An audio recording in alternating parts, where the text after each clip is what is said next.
Hello, brave and strong people. Ayan, iiwan ko muna si husband. Nagpapaalam ako, sabi ko, magpa-practice ako munang mag-drive ng motor. Kasi yung dating dinadrive ko na nakalagay dyan ay yung wave na mas madali kasi pipihitin mo na lang. Pero ito, di clutch, nakakahilo yung yung clutch niya. Kailangan ka-clutch pa kapag andar at saka pipreno at saka liliko. Yung kasi yung wave, basta mo na lang pihitin, andar na. Mas kailangan palang aralin din yung clutch na ito.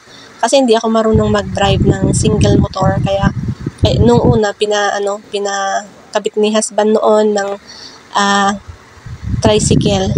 Pero wave noon yung nakakabit diyan. So kailangan kong aralin itong declutch na ito. Kaya pumunta kami dun sa free space para testing ko. Ayun, nung medyo kaya ko na konti, ayan, nayaan na ako ni Bunso na mag-isang mag-drive. Ayun.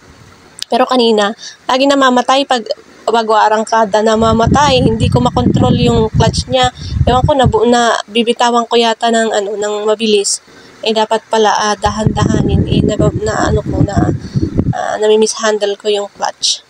Kaya yun, nung medyo kaya ko ng konti, ayan, nayaan niyang ako ang mag-drive, mag-isa umikot. And thankfully, medyo kaya naman ako nag-drive pa uwi.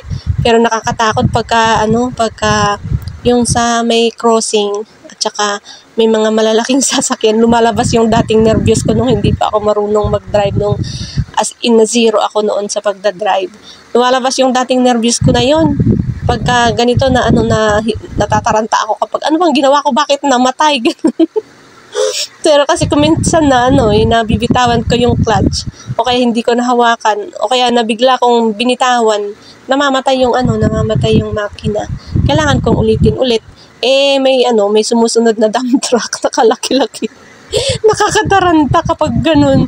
Hindi mo alam kung anong first na gagawin, pero buti na lang kasama ko si Bunso. Yan, tinuturo niya, ganito gawin mo, pihitin mo yung clutch at saka magbawas ka, tapos ipaandarin mo ulit. Ganun. Kaya it's a memorable experience kasi first time kong na-drive ng declutch na motor. Yan. Pero nung wave noon, si husband ang nagturo sa akin na mag-drive noon. Thankfully, medyo alam ko na, medyo kaya ko na, and as days passes, hopefully ay matututunan ko nang dalhin sa medyo malayo-layo. Kasi nga, hindi na makapag-drive si hubby, kaya isa sa mga bagay na kailangang matutunan ito. Kaya tibay ng loob lang, ganun. Para matutunan ang mga bagay-bagay, ganun lang.